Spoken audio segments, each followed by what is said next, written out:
He's retired 9 times, but I'm delighted to say we're now joined by the new Huddersfield manager. Well, not new, the man himself, Neil Warnock. Neil, good morning. Morning, Neil. Yeah, good morning, Dean. Morning, Alan. Neil, where are we? Are we in Italy? Are we down? No, we're down south. Yeah, well, we're not down with training, but we're going down to Cornwall next week for a week. Oh, you love that pre-season down I there, do, yeah. I don't like you? getting them all together, and it's not like we've got any new players. I don't think we haven't got much money. I know we've had new owners, but regulations with the EFL and what have you. So Oh, really? we're batting along with what we've got and trying to get a couple in before the deadline. Before we get stuck into Huddersfield, are you enjoying the Ashes? Are you frustrated like old Grumpy Jacobs? Yeah, I've been disappointed, if I'm honest. Only because I think we should have won all the games, and I'm not been a big fan of the bowling. I think the bowling's been poor, really. And you know, it's the fielding. We've left so many opportunities go adrift, but it's all right to criticise, and you've got to be there, haven't you? Really, it's like Johnny's not an out-and-out wicket keeper, and he has good days with it. You got to remember he's a batsman as well. So, because I love to beat the Aussies, you know. Well, Neil, I always make the Aussies. The Aussies in pre-season, Alan. I've made them do twice as many as the other lads. Good. Make them carry the goals and all sorts. Yeah, everything. Neil, what did you make of the run out when Johnny walks out the crease? Do you think that was good cricket, or was it not in the spirit of the game? What did you make of it? No, well, I'm old-fashioned, aren't I? mean, once you put your bat down, but you know the rules say, you know, they can hide behind the rules, can't they? Aussies, they haven't done anything wrong, etc. But I think it's just typical Australia sportsmanship, personally. I think that's what they do in every sport. That's why, you know, they're ruthless, etc. But that's why we love to beat them, because they haven't got any sportsmanship like. What would you say to the England players, Neil? You know, like them drop catches were like, I suppose it was like sloppy defending in football. What would you say half-time? Well, I'm not sure in cricket you can say too much, because once it's gone down, I mean, how do you know, when you miss out in football and sloppy defending, I think you can rectify some of that on the field, but I can't say you can rectify drop catches. It's just one of those things at the time. It's just frustrating, really. You've got to get over the disappointment if you're going to go into bat. I think, like Root, you know, make up for it, Joe. A little quiet word. Come on, get your 100. You know, something like that. Get us 100 and get it. You know, let's get forgetting about the catches and things. Neil, I can't believe this. I'm reading it's been 30 years since you first took over at Huddersfield. Yeah. 30 years. I know. I said, don't worry, I'll be back. But I didn't know it was going to be 30 years. Yeah, it was. It was. I mean, it was a great time. It was the old ground. Did you ever play at the old Leeds Road, Alan? No, I don't Did think you so. do? Yeah, I think I did. Yeah. Well, that was the last year of the old Leeds Road when I took over, and we got to the cup final at Wembley and lost to Swans, I think it was. But then we got to the playoffs in the new stadium. The new stadium was magnificent, and it is now. It's such a lovely design. Old Paul Fletcher helped do that, the old Burnley lad, and so it was good. I mean, it was just good to go and help them out, really. When Sharon and I were up there that first time, they really made us welcome, and I think it's nice to put something back into I did the same at Rotherham a few years ago, and I think it's nice to go in and help, really, when you can. And this time, I'd never thought I would be, but obviously they've been pestering me, the new owners. They only took over last week, and it makes sense what they say. You know, how can we appoint a new manager after what you did with them lads last year, and then we've got to come in and start running the club? And so I've just given them a bit of space, really, a bit of bedding in time. And if you saw the fixtures in the first 4 weeks, I'll probably be sacked by September. Do you know what, Neil? Like, if you last 6 months now as a manager, you've done well. 30 years, right? You're obviously like a genius at what you do, because you've gone into all sorts of teams in the lower leagues, bigger teams with bigger players, and whatever you do, you get it to work. You know, I go on coaching courses and they put Barcelona up on the screen. This is how Barcelona play, and honestly, they should have you in there trying to teach young coaches how do you get results with players who are on the floor. Because you managed to do it. I said to my lads, Dean, this week, you know, I have these hurdles in them. The first week, everybody that's played for me knows what I do. I do these 440 with 2 lots of hurdles to break the stride up and some circuits and things.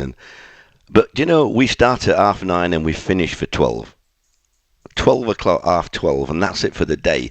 I said to them all, all these coaches, they'll be having 3 sessions a day, they'll be coming back, getting showered, having your dinners and all. All you lads are going to do is put it in for me now, and then go and have a rest and have a look at Wimbledon and think what a good manager I am when you're watching Wimbledon answer to you while everybody else is running around. But pre-season must have changed, Neil, or not? No, I don't think so, Alan. I don't. Yes, it's changed in the fact that you all know exactly what mileage you cover, what you're eating, everything in that area has. But you can't tell me that football's changed in the way you motivate players. Whether it's running round, yesterday the fitness guy said we'd done enough at the end, and we were walking across, and these hurdles are really difficult. It's only 60 seconds, something like that. And I just said to the lads, listen, lads, you've got to think now. We're going over here. You all want to finish. You've all had enough. You've got some of them's got the boots off. I said, right, get your boots back on. This is the last 5 minutes of a match. We have to hang in there. We're all shattered. And this is what I want. I want one more. And the physio's shaking his head. Not the physio, the fitness lad. So they went on and they broke the record for the time. And I think that's what young managers don't understand. You've just got to get that little bit more when you know you can, without obviously occurring injuries. I don't want to put pressure on Dino and Neil. Every time, Neil, you've had a full season at Huddersfield, you've taken the club to Wembley. 94 Football League trophy, 95 the playoffs. Are you superstitious? Are you going to do it again? Well, if we do, it will. I mean, last year was probably the biggest miracle. 7 points out of 12 games to go. 10 of the top 10, all the top 10 to play. But if we went anywhere near the playoffs, the thing is to try and keep them safe. That's the logical step, because we haven't signed a player yet. And you see players, the clubs, my old club, Middlesbrough, just spent 2 million. Coventry, I think they're going to spend 8. I know they've sold players as well, Coventry. But they're all spending money. Even your Ipswichers, Alan, are spending money. Yeah. Left, right and centre. So it's going to be as difficult as ever it's going to be. But I think that's when I enjoy it. That's when I roll my sleeves up, and the fans have been super. I think they know, we aren't spending much money. We've got to rely on 1 or 2 young lads, and I am in my element really when I'm an underdog, and I do enjoy that type. So, I'm really looking forward to it. I think to get in that top area will be extremely difficult on the sort of squad that we have, but anything's possible. I think anything's possible in football, and I don't do. Can we just keep safe? I don't do that really. No, that's not in my agenda really. I don't have any money, Dean. I know, but I've got to deal with players that can't go. You've no money at all, Neil. No, not at the moment. No, I think we've got a few bob for wages for signing a couple, but we'll not be spending any money on transfer fees and stuff. Okay. So you mentioned about that you've got a real hard start on paper. Who's your first few games against? Well, we start off at I think that's been fiddled really. Plymouth Argyle away. I think that's so I can have a few more days at home really. They're not bad. I watched them play Ipswich. They're not bad, Plymouth. Steve, he was my manager of the season last year, Stephen Schumacher, on the budget that they've got to finish above Ipswich and Sheffield Wednesday. And it's a fabulous place, It'll be full house, Green Army. They're really passionate, and they're a good side. You're right, like you say, they're a good side. But then we've got Leicester at home first game, Middlesbrough away, and Norwich. Oh dear. So they don't come much tougher than that. No. Who's your staff with you now? Have you got Ronnie Jepson still with you? Yeah, Ronnie's Neil? my assistant, and I've got Carl Sarant and Ian Bennett with me as well. So and the staff that were there before are very good. So I'm working. We're not going in blind. We know what we've got, etc. But as you say, Dino, I think the dressing room, you can still give a telling off, a rollicking, which I do here and there. But I think you've got to do it in a different way now. You can't go when I was younger, kicking things and throwing things and all sorts of things. What about that one where you said, I can't look at you? You make me feel sick. Remember that documentary? It's hilarious. Yeah, but the thing is, Dean, I don't want injured players at half time sat around, because the other players are thinking, injuries, you get I don't want them thinking about injuries. I want them thinking about, I'm going to win that next tackle. I'm going to win that next header. And injured players around it always upsets me. That, get out of my way, So what about... But they don't. Listen, as soon as the whistle goes, Dean, it's like, if I give a rollicking at the end of a game, I'll give a telling off, and then I'll go to the press conference. When I finish the press conference and I come back, it's all gone. I don't ever dwell on anything. I had managers, Jim Hiley, he wouldn't talk to you for 3 weeks if you did something wrong. Have you had somebody like that, Alan? Well, I used to have a run-in with Bobby's assistant, Bobby Ferguson. Crikey. We used to go at each other all the time, and he would definitely hold a grudge. Jesus, did he? He was murder, honestly. Neil, can you remember Les Chappell? Yeah. Reading striker, Doncaster. He was my youth team coach. We played at Leicester in a reserve game. Ball went over the top. I never chased it. Goalkeeper picked the ball up. Sent me home for a week. Don't come back for a week. And then I played for Wales when I was 37 against Ukraine, and the ball went over the top, and I thought about not chasing it, and Les Chappell's face come into my head. I thought I better run after that. So they give you habits, don't they, that stick? The things that register in your mind, Dean, and they make you a better player. And at the time you might not think so, but little things like that, you remember. I remember a quick story. Victor Moses, he didn't used to work hard at all. He got great ability, but he never worked hard. And I'd had enough of him, and I said to him one day, we were at Cardiff, chucking it down with rain, night match, and I says to him, listen, Victor, you've got to decide what you want to do. You've got every attribute, but you don't work hard enough. Tonight, I want to see you working hard, showing me that you can run back, tackle, do things like that. In a horrible game like this with the weather. And 90 minutes later, we won 1-0, and he played really well. I went on the pitch, put my arm around him, and I said, welcome, this is you now. This is your first game of you now. So going on, further on, years on. So he goes to Chelsea, his wing-back plays well, goes to Nigeria, wins the player of the tournament in African nations or something like that.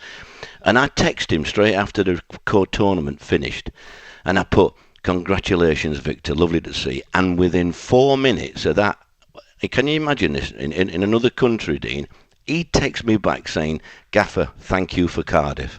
Oh, there you go. Yeah. Now, things like that are what makes my career, what I love, what people don't see.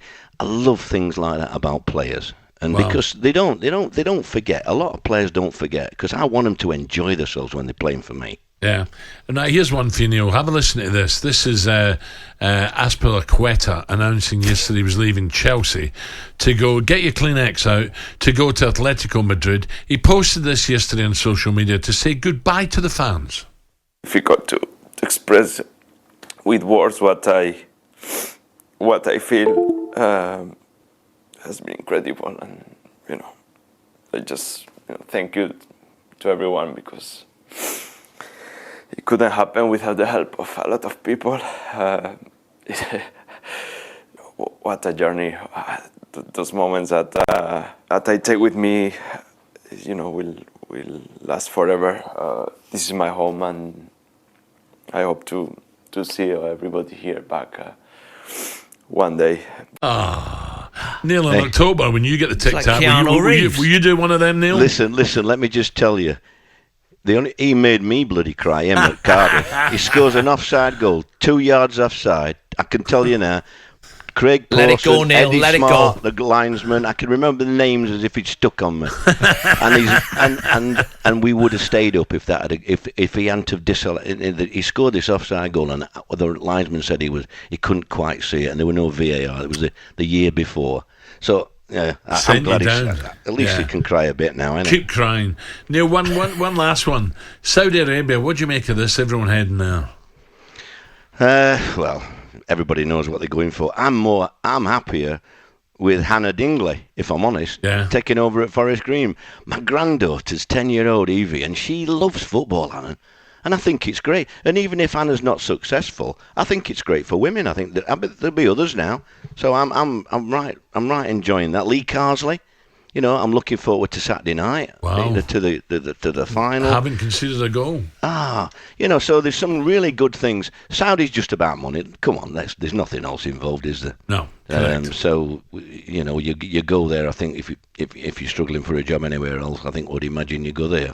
But it's not for the young lad. You wouldn't go there for 25 million, would you, Reddies? No. Yeah, how would you?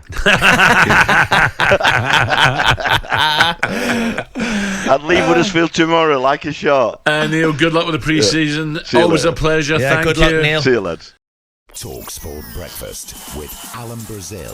Thursday and Friday morning, 6 till 10. On AM, on DAB, via the talkSPORT app and on your smart speaker. talkSPORT.